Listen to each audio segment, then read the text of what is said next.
Hi everybody, Ian Bremmer here around your world in 180 seconds from Mumbai. It is hot, it is sticky. I have your questions on my phone and my jacket is off. First of all, what's the fallout from the death of Iran's president?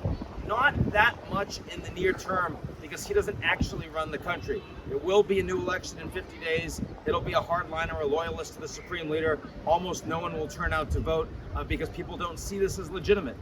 But the country is still a strong and repressive theocracy, and that is not changing with or without President Raisi. How will allies respond to Zelensky urging them for direct involvement in the war?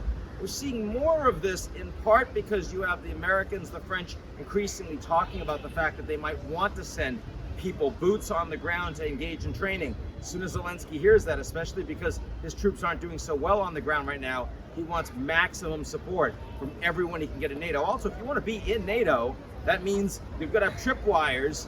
That means that NATO has to be involved if the Ukrainians are losing more land. This helps with that. But all of this means that the upcoming 75th anniversary of the NATO summit in Washington in July is going to be a really tough one to navigate. Zelensky wants a lot more than NATO allies are prepared to give him. Finally, is India's recent rise in Russian oil imports a concern to the West?